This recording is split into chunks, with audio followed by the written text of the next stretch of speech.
Hello students, स्वागत है आपका साइंस पार्क यूट्यूब चैनल पर। आज हम सॉल्व करने जा रहे हैं 2026 का सेट डी 10th क्लास जो 12 मार्च को हुआ था। तीनों कोड पहले हम कर चुके हैं। इनमें बस एक क्वेश्चन का अंतर है, एक क्वेश्चन डिफरेंट है और तो सेम क्वेश्चन है, बस उनका क्रम आगे पीछे है। चलो देखते हैं आज का सेट डी। देखिए सेट डी, पहला जो सेक्शन ए है वो है भौतिक विज्ञान। इसमें पहला क्वेश्चन दे रखा है, वाहनों में दर्पण को दर्शक दर्पण के रूप में किसको वरीयता दी जाती है, कौन से दर्पण को दी जाती है? तो उत्तल दर्पण आ जाएगा। मानव नेत्र के किस भाग पर किसी वस्तु का प्रतिबिंब बनता है? दृष्टिपटल या रेटिना पर आ जाएगा। जब प्रकाश वायु से जल की तरफ गति करता है तो उसकी गति धीमी क्यों हो जाती है? धीमी हो जाती है और यह अभिलंब की ओर झुक जाती है। ये बात ठीक है, जब क्योंकि वायु विरल माध्यम है और जल सघन माध्यम है।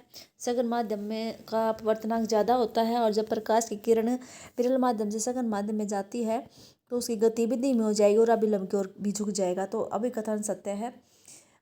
प्रकाश वायु के अपेक्षा जल में अधिक तेजी से गति करता है, ये जो है कारण गलत है। तो इसका सी ऑप्शन सही है, ए सत्य है और लेकिन आर असत्य है। अगला क्वेश्चन है, किसी शब्दकोश में पाए गए छोटे अक्षरों को पढ़ते समय आप कौन से लेंस का पसंद करोगे? तो सी ऑप्शन है 5 सेंटीमीटर फोकस दूरी के उत्तल लेंस को। जिसकी फोकस दूरी कम होती है उसकी जो है क्षमता ज़्यादा होती है, क्योंकि वो इन्वर्सली प्रोपोर्शनल होते हैं एक दूसरे के। तो जिसकी क्षमता ज़्यादा होगी उसमें हमें अच्छे बड़े अक्षर दिखाई देंगे। तो इसका सी ऑप्शन सही आंसर है और उत्तल लेंस आ जाएगा इसका।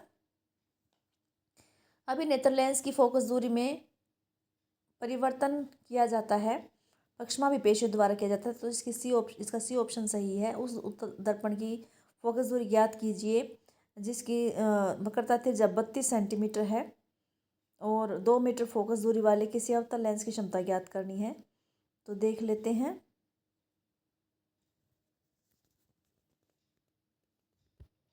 इसका सॉल्यूशन देख लीजिए। जो है उत्तल दर्पण दे रखा है तो उसकी जो वक्रता त्रिज्या होती है वो प्लस में होती है। 32 सेंटीमीटर एफ निकालना है। तो आर का और इसका संबंध होता है आर बराबर 2 एफ निकालने का R/2 हो जाएगा। तो 32/2 16 सेंटीमीटर प्लस का मतलब उत्तल दर्पण की जो फोकस दूरी प्लस में होती है।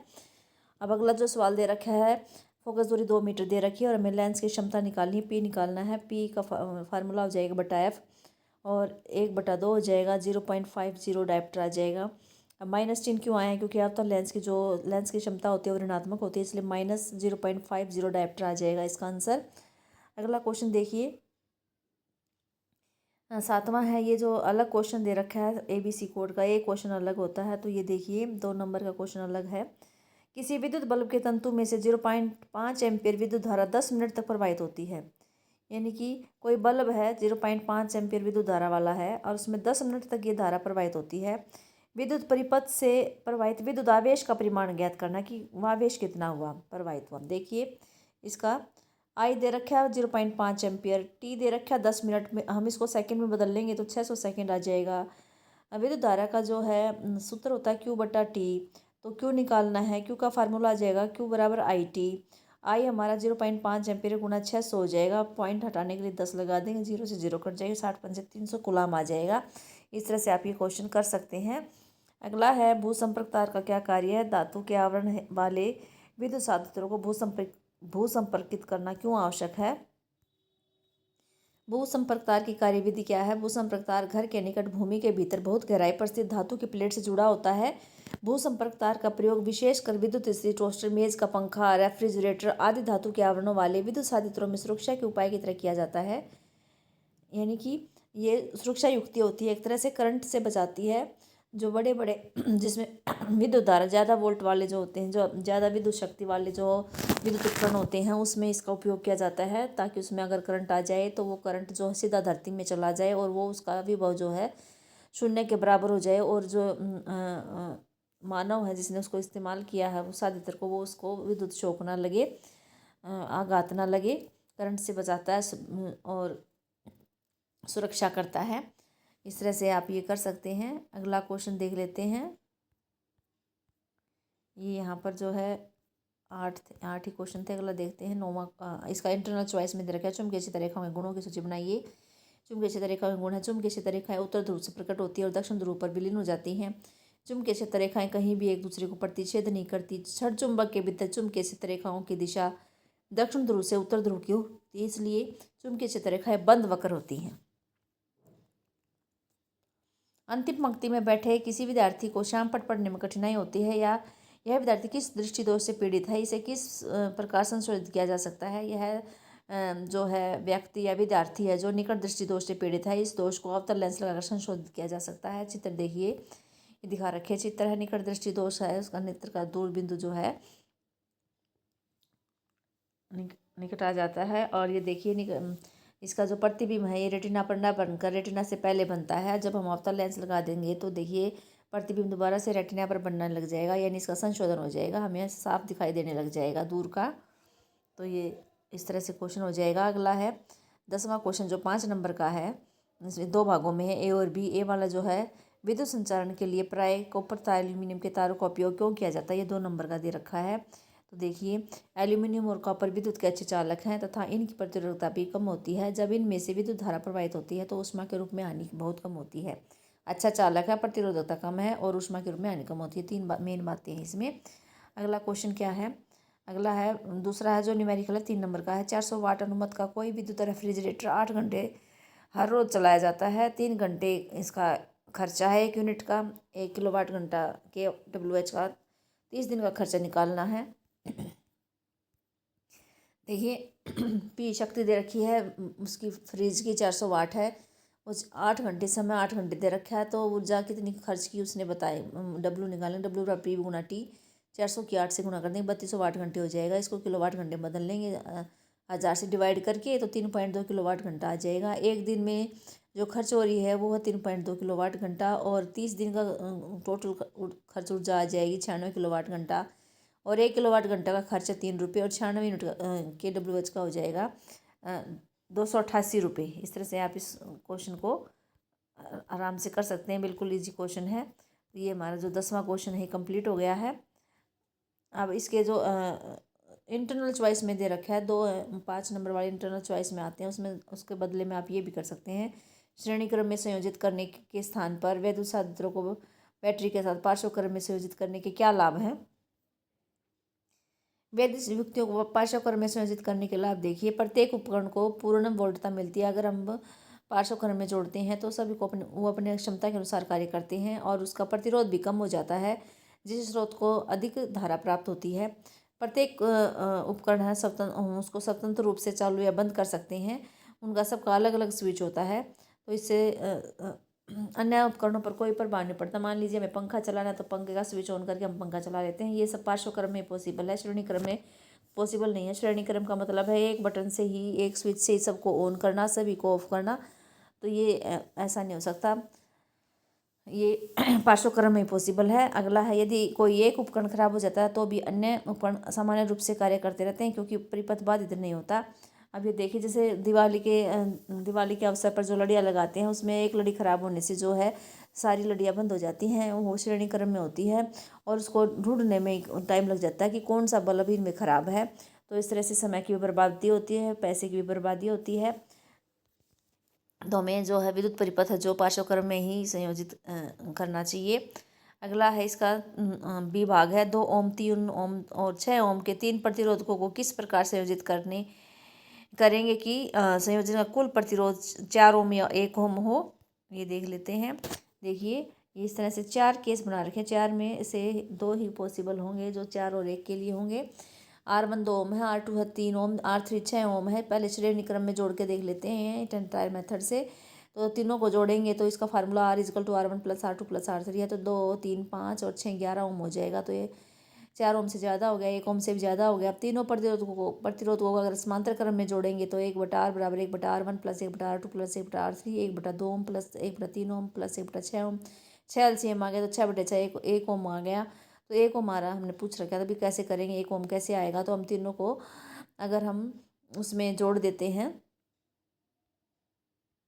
पार्श्व क्रम में जोड़ देते हैं तीनों को, तो 1 ओम आ जाएगा।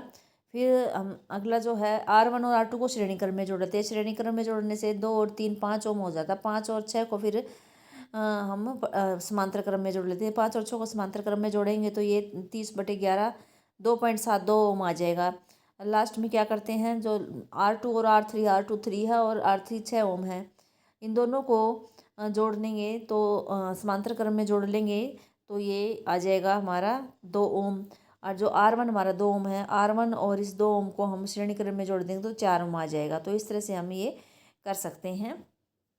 तो ये हिट एंड ट्रायल मेथड से करके देख लेना, आपको बिल्कुल आ जाएगा। अगला है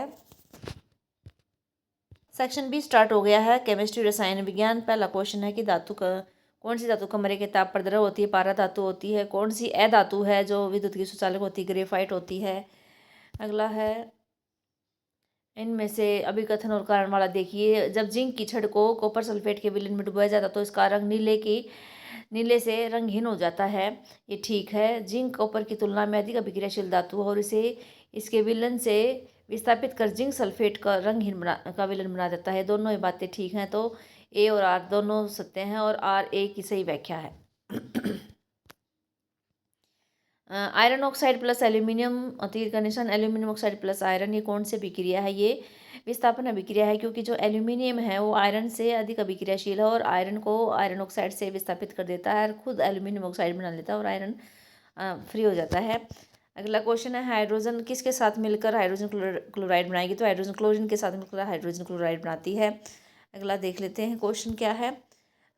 पीतल और तांबे के बर्तनों में दही और खट्टे पदार्थों को क्यों नहीं रखना चाहिए। देखिए ऊपर ही दे रखा है, दही और खट्टे पदार्थों में अमल होता है और ये अमल पीतल और तांबे से धातु से अभिक्रिया करके विषाक्त पदार्थ बना लेते हैं जो हमारे लिए हानिकारक होते हैं। अगला क्वेश्चन है तेल और वसायुक्त खाद्य पदार्थों को नाइट्रोजन से प्रभावित क्यों करते हैं, क्योंकि नाइट्रोजन अक्रिय गैस होती है। यह गैस तेल और वसायुक्त खाद्य पदार्थों के उपचयन को रोकने में मदद करती है और ये इस कारण वे विकृत गंधिता भी नहीं होती और ये लंबे समय तक खाद्य पदार्थ खराब भी नहीं होते। संतुलित रासायनिक समीकरण क्या है, रासायनिक समीकरण को संतुलित करना क्यों आवश्यक होता है। संतुलित रासायनिक समीकरण क्या है, वह समीकरण जिसमें अभिकारक और उत्पाद दोनों में प्रत्येक तत्व के परमाणुओं के जो है संख्या समान होती है, यानी तीर के निशान से पहले अभिक्रिया में और तीर के निशान के बाद तत्वों के परमाणु जो होते हैं समान होते हैं। और इसको संतुलित करना क्यों आसान, क्योंकि द्रव्यमान संरक्षण के नियम के अनुसार किसी भी रासायनिक अभिक्रिया में द्रव्यमान का न तो सृजन होता है न ही विनाश होता है।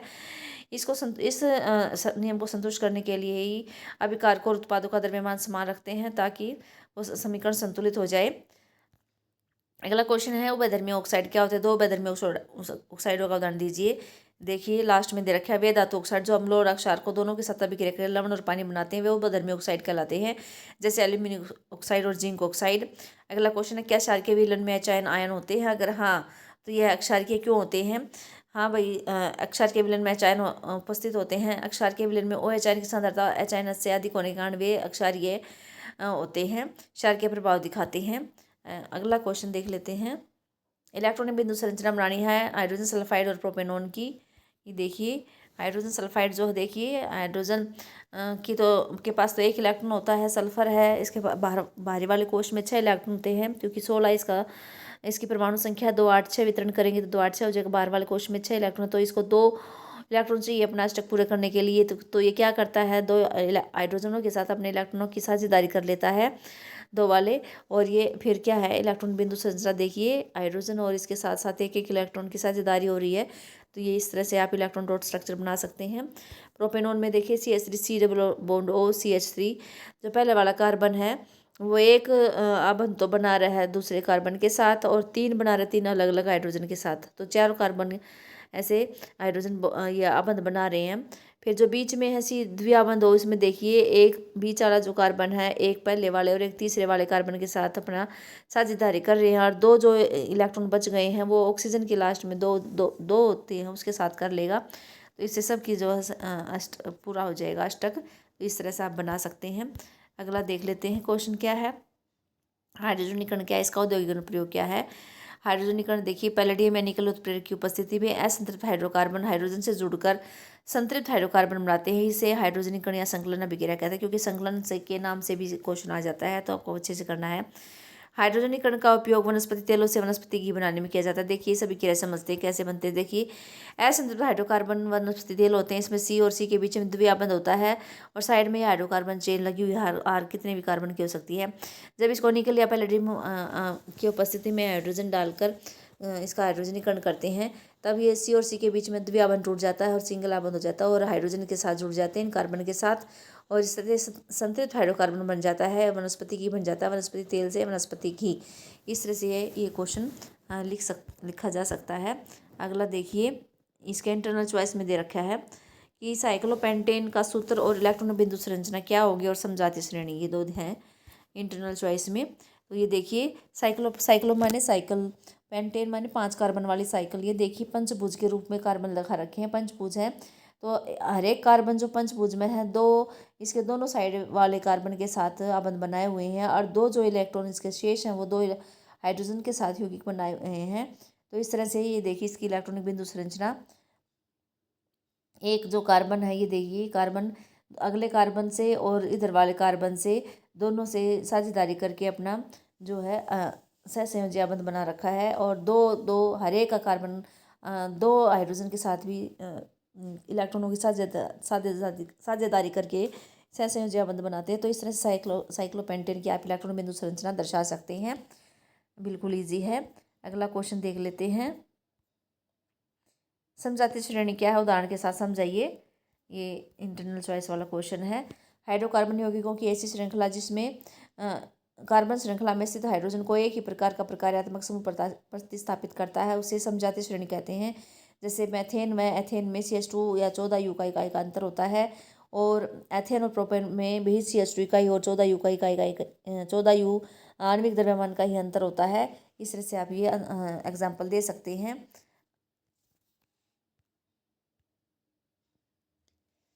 अब है सेक्शन सी। जीव विज्ञान स्टार्ट हो गया है। पहला क्वेश्चन है मानव मेरे संतान का लिंग पिता से मिलने वाले गुण सूत्र पर निर्भर करता है। अगर पिता से X आता तो संतान मादा होगी, अगर पिता से नर आता तो संतान नर होगी। मछली में 2 जो हैं कोष्ठ होते हैं हृदय के और इंसुलिन रक्त शर्करा के स्तर को नियंत्रित करता है। इंसुलिन का अपर्याप्त स्राव मधुमेह का कारण होता है। तो इसका दोनों ही ठीक है और जो आर है वो ए का एक्सप्लेनेशन भी है तो ए ऑप्शन आ जाएगा।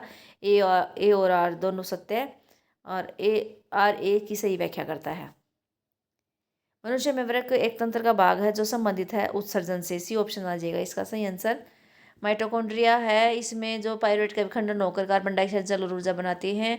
ऐसे 2 तरीके जिसमें जैव निम्नलिखित पदार्थ पर्यावरण को प्रभावित करते हैं।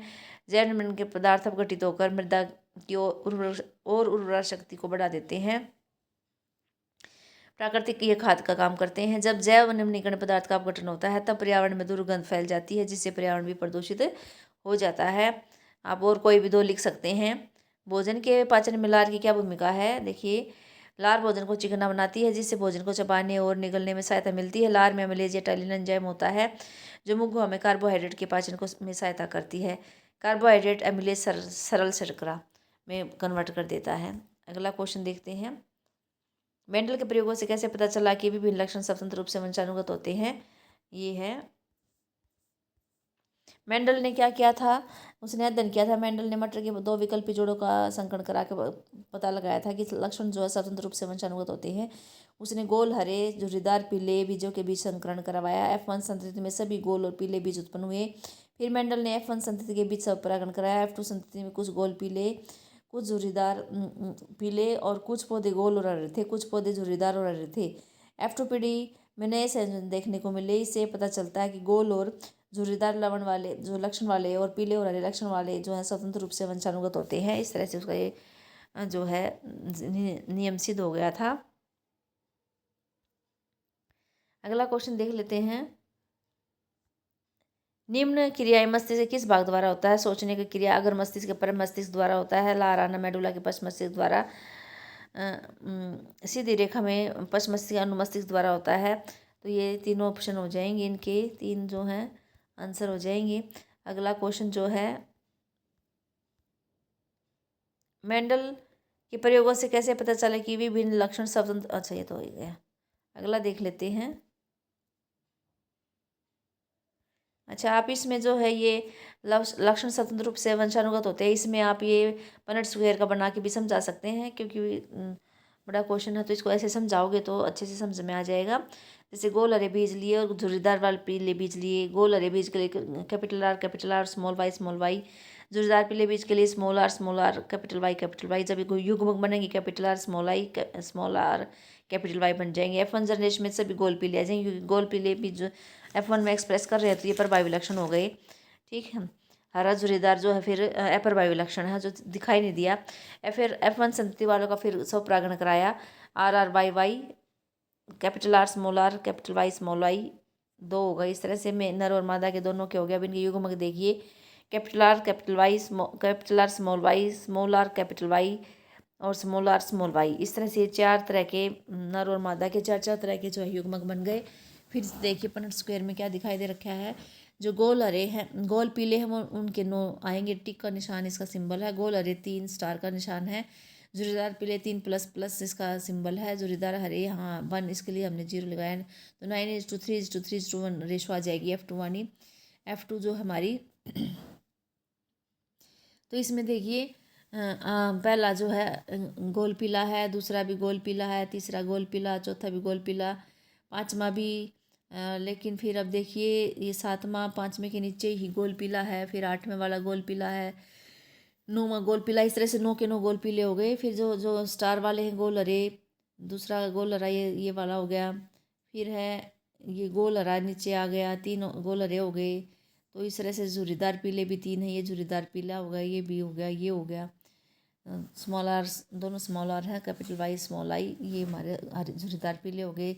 लास्ट में एक जो नया संयोजन मिला स्मॉल आर स्मॉल वाई, ये बन गया झुर्रीदार हरा।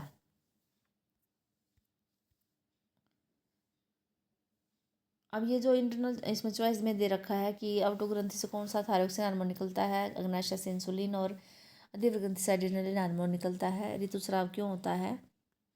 अब ये 30वां क्वेश्चन आ गया, 5 नंबर का है। ऋतुस्राव क्यों होता है और पुष्प के अनुदैर्ध्य काट। देखिए जब अंडा जो है अंडे का निषेचन होता है, निषेचन नहीं होता अंड कोशिका का, तो वो एक दिन के लिए जीवित रहती है और फिर अंडाशय क्या करता है, प्रति माह एक अंडे को छोड़ता है। हमें पता है कि हर महीने एक दो अंडाशय होते हैं, तो एक अंडाशय से हर महीने एक अंडा निकलता है। और वो जो गर्भाशय होता है हर महीने तैयारी करता है कि अभी जो है निषेचित अंडा फर्टिलाइज होके आएगा, और उसको उसके लिए भित्ति जो होती है उसकी मांसल और स्पंजी चाहिए। लेकिन जब अंडे का निषेचन नहीं होता तो ये जो भित्ति होती है ये जो क्या है धीरे धीरे पर टूट कर योनि मार्ग द्वारा रुधिर या म्यूकस के रूप में बाहर निकाल दी जाती है। इस चक्र में लगभग 1 मास का समय लगता है। इसे ऋतुस्राव या रजोधर्म कहते हैं। इसकी अवधि लगभग 2 से 8 दिन की होती है। इसके जो है इंटरनल चॉइस में पुष्प के अनुदैर्ध्य काट का दे रखा है। देखिए पुष्प के अनुदैर्ध्य काट ये है फूल का जो है चित्र दे रखा है। इसमें फूल के 4 भाग होते हैं। पहला होता है पुंकेसर। पुंकेसर नर जननांग होता है। इसमें परागकोश होते हैं जिसमें परागकण होते हैं। तंतु हो गया। जो बीच में होता है वो स्त्रीकेसर होता है, वो फूल का जो है पुष्प का मादा जननांग होता है। और सबसे ऊपर वाला वर्तिका, अगर बीच में वर्तिका, नीचे अंडाशय, अंडाशय से जो है फल बनते हैं और बीजांड से बीज बनते हैं। पंखुड़ियाँ होगी, पंखुड़ियाँ जो है कीटों को आकर्षित करती हैं। बाह्य दल जो है कली की सुरक्षा करती हैं।